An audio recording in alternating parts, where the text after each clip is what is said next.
Hello guys, welcome back to the channel. I hope you all are having a very wonderful day today.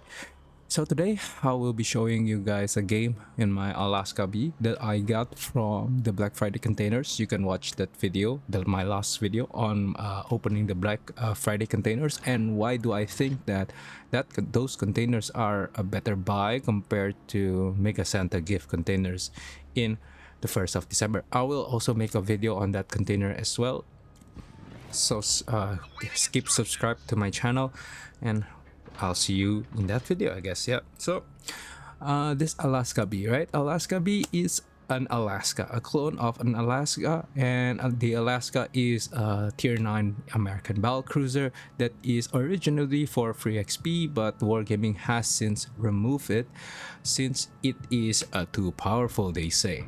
Now granted that why they think about that is because this ship, it has 9 305mm guns with super heavy AP. That means that the pen angles or the ricochet angles is improved compared to regular AP, where regular AP will have a chance of bouncing at 45 degrees to 60.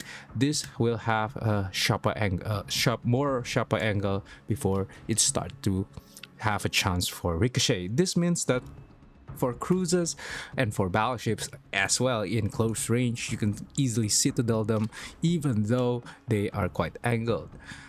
Now, this ship also have a 38mm deck armor, which makes it a quite tanky bow to stern in if enemy shooting AP at you.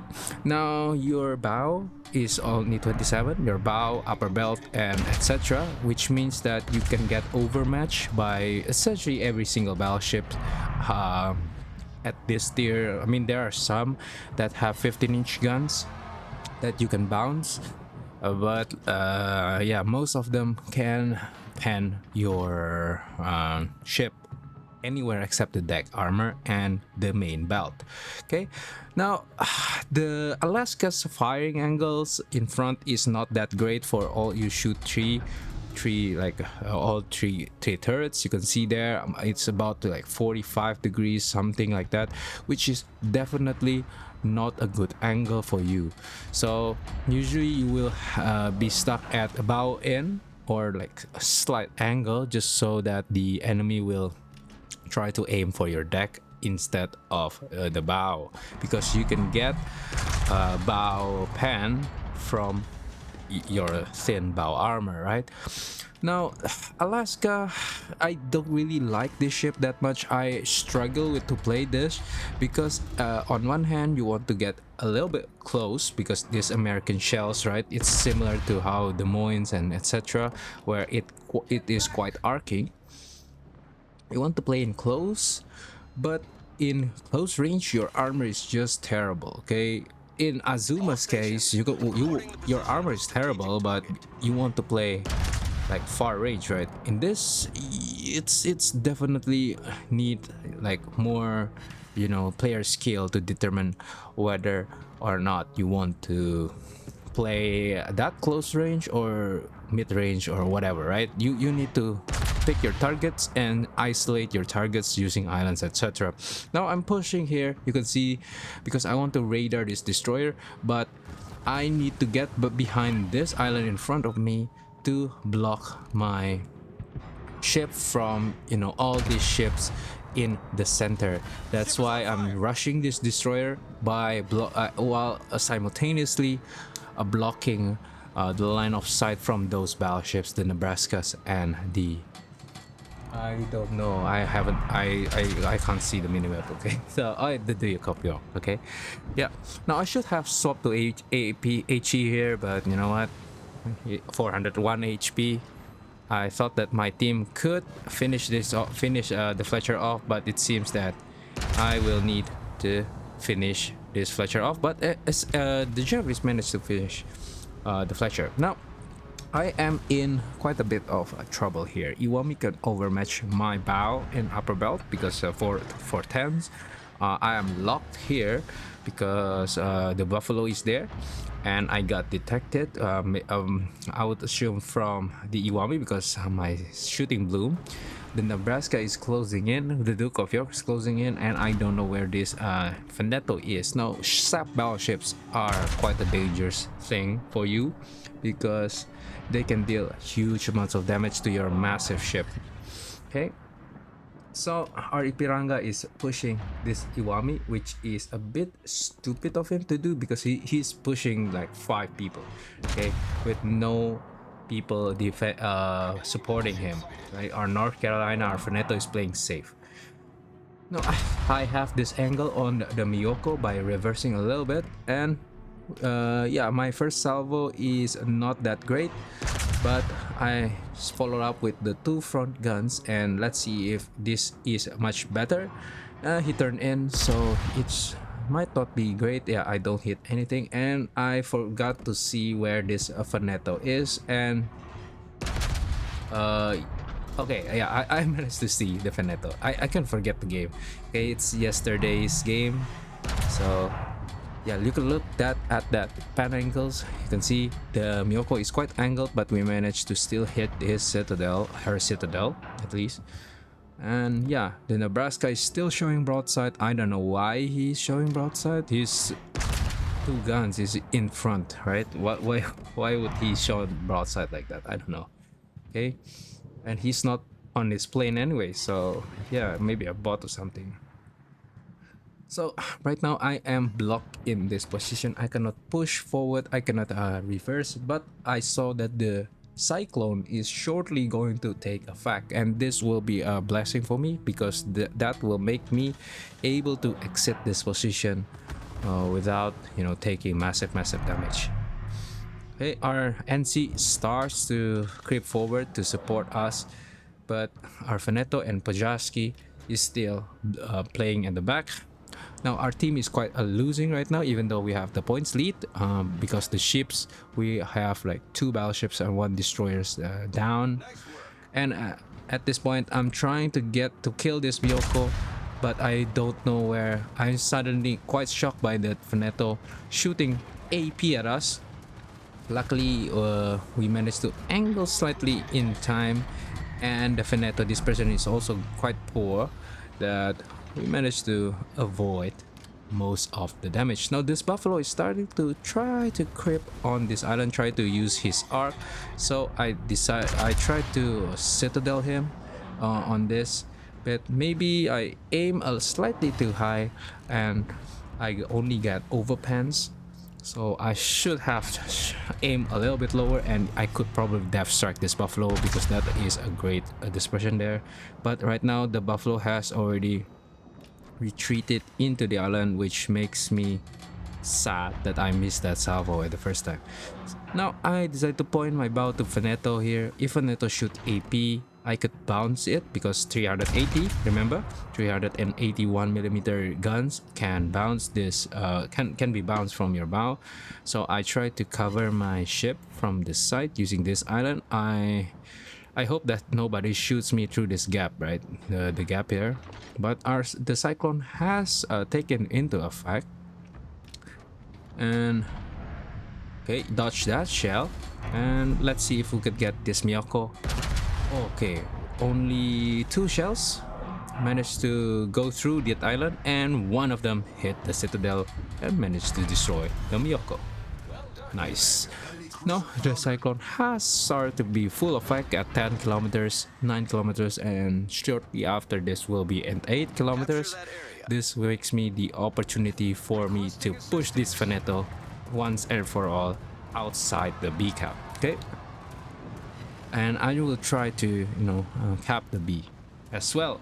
Our team starts to manage to climb back in ships, but you know, our points lead is now on the enemy side. This Jervis, I hope that he just ran from C, but I don't know. Our NC and starts to follow me to the B cap, and our Veneto, I think he's AFK or something. He's stuck there at H9 doing nothing.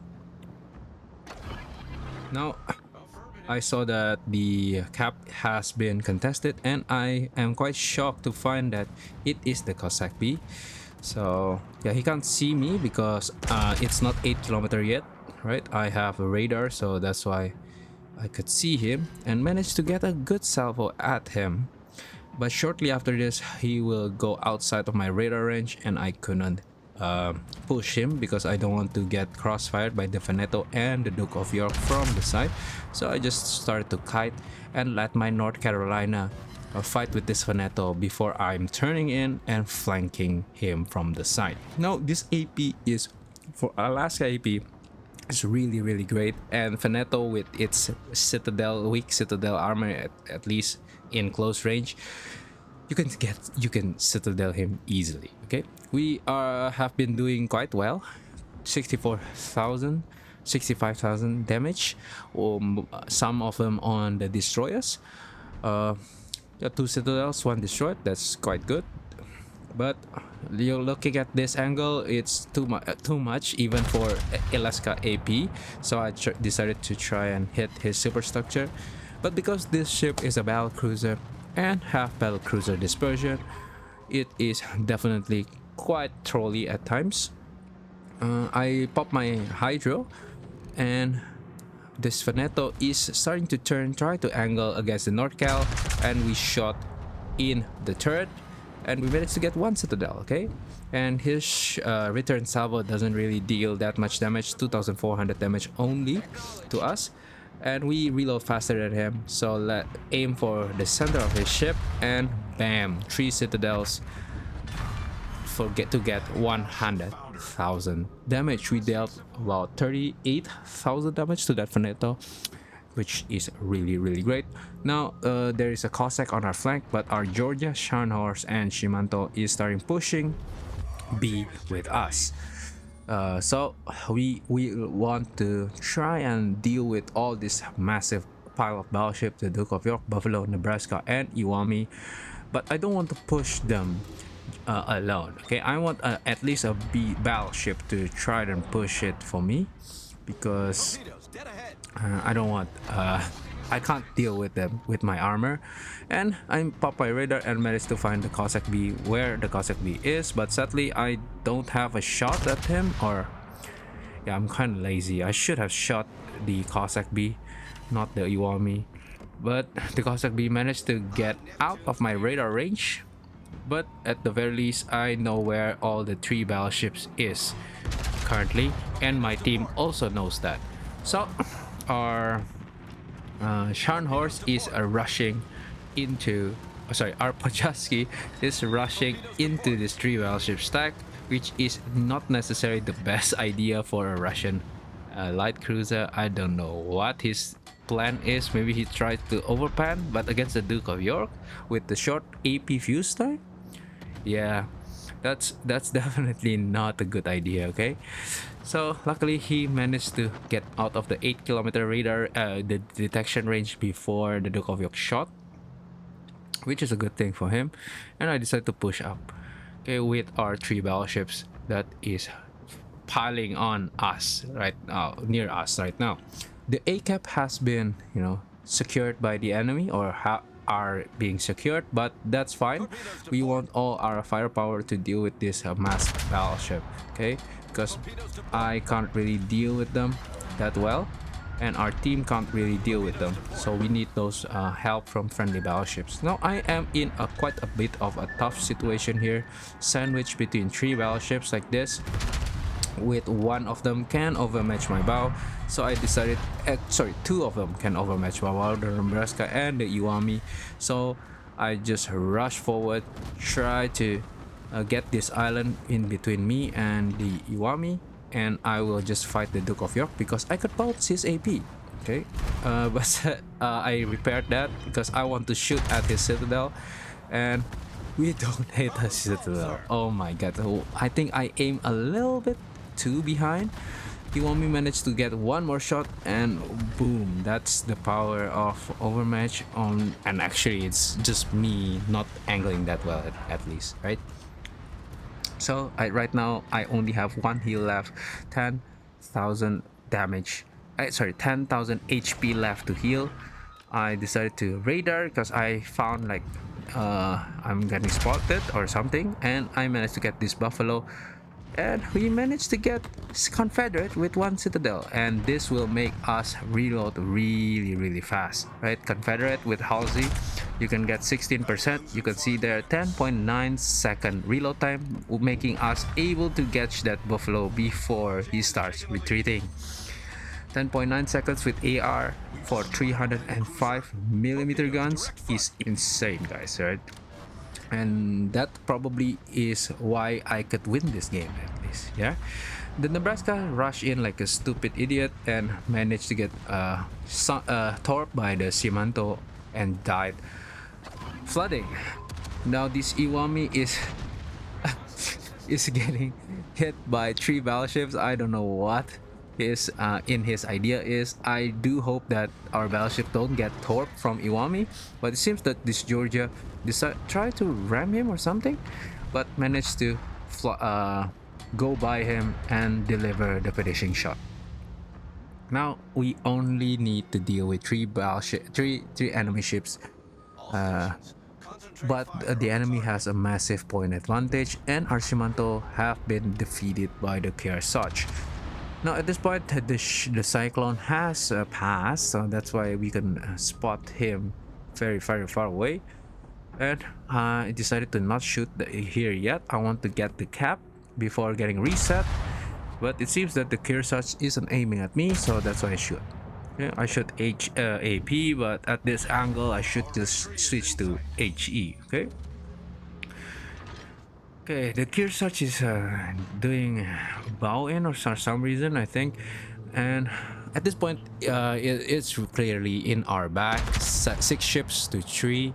If we could kill, but we need to kill these enemy ships, right? Because we can't really win without killing, because the point advantage is really on the enemy side, and only 3 minutes left on the battle time. So we managed to get a fire on the Kearsarge. I don't think he have DCP. And the wonderful thing about this 305mm guns is that you can pan 51mm of armor. That means that Kearsarge deck armor you can pan. Okay, we get high caliber there by burning the Kearsarge. We have 2 fire there. That is my last HG shell at the Kearsarge, and switching to AP to get this Lazo here. Okay, Lazo, I decided to aim and try to aim lower so that we don't get like the buffalo shells, and I hope that we can get the AP shell before our team managed to get them. Our Kearsarge managed to die from our fire, and we managed to get Citadel on the Lazo, giving us a double strike and a Kraken Unleash. You know, high caliber, double strike, Kraken Unleash, Confederate, etc. Right? The Halsey also have a skill for double strike, lower our detection range by 10%, I think. But at this point, it is already over, right? We lost this ship. We lost this game. Okay, so I lied to you guys that it is our, sorry, what? Our victory? Wait. Oh yeah, I forgot about that. Yeah. That is the replay bug. Okay, replay bug. The scores are twisted, so I'm sorry that I miss everything that I said. Yeah, so it's 2.7 base HP, etc., which is really good. 2 million credits. Anyways, that is all for this video. I'll see you guys next time. Bye bye.